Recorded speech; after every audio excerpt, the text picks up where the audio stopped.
ഇന്ന് നവംബർ 1 കേരളപ്പിറവി ദിനം എല്ലാവർക്കും അറിയാം. എന്നാലും പറഞ്ഞതേ ഉള്ളൂ. അപ്പോൾ എന്തെങ്കിലും ഒരു സ്പെഷ്യൽ വീഡിയോ ആയിട്ട് വരണ്ടേ, ആർക്കെങ്കിലും പ്രയോജനപ്പെടുന്ന ഒരു വീഡിയോ ആകട്ടെ എന്ന് കരുതിയാണ് ഇന്ന് ഞാൻ ഈ വീഡിയോ എടുക്കാമെന്ന് വിചാരിച്ചത്. അപ്പോൾ ഇന്ന് എന്തായാലും കുറച്ച് വിത്തിനുള്ള മുളക് ശേഖരണോ പിന്നെ കുറച്ച് വിളവെടുപ്പുമാണ്. കുറച്ചൊരു ചെറിയൊരു കൃഷി, എൻ്റെ ഒരു ഉണ്ടമുളക് കൃഷി, അതിൽ നിന്ന് കിട്ടിയ വിളവെടുപ്പ് അല്ലെങ്കിൽ അതിൽ നിന്ന് കിട്ടിയ വിളവ് നിങ്ങളെ ഒന്ന് കാണിക്കാമെന്ന് വിചാരിച്ചു.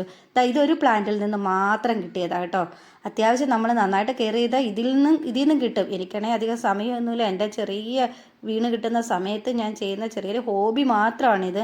എന്നിട്ടും എനിക്ക് ഇത്രയും കിട്ടിയെങ്കിൽ ഇതിനെ സീരിയസ് ആയിട്ട് എടുത്ത് കൃഷി ചെയ്യുകയാണെങ്കിൽ, വീട്ടുവളപ്പിൽ തന്നെ കൃഷി ചെയ്യുകയാണെങ്കിൽ വരുമാനം ഇല്ലാതിരിക്കുന്ന വീട്ടമ്മമാർക്കായാലും പ്രായമുള്ള അമ്മമാർക്കായാലും അച്ഛന്മാർക്കായാലും ഒക്കെ ഇതൊരു വലിയ പ്രയോജനമാകുമെന്ന് എനിക്ക് തോന്നുന്നു. പഠിക്കുന്ന കുട്ടികൾക്കായാലും ചെറിയ രീതിയിൽ, വലിയ വരുമാനമൊന്നുമല്ല, നമ്മുടെ അത്യാവശ്യം എന്തെങ്കിലും സാധനം വാങ്ങാനൊക്കെ പൈസ കിട്ടും. എനിക്കിതിൽ നിന്ന് ചെറിയൊരു വരുമാനം കിട്ടി കേട്ടോ. അത്ര വലുതൊന്നും അല്ല. ഇത്രയും മുളക് വിറ്റപ്പോൾ തന്നെ കുറച്ച് ഇത് വിത്ത്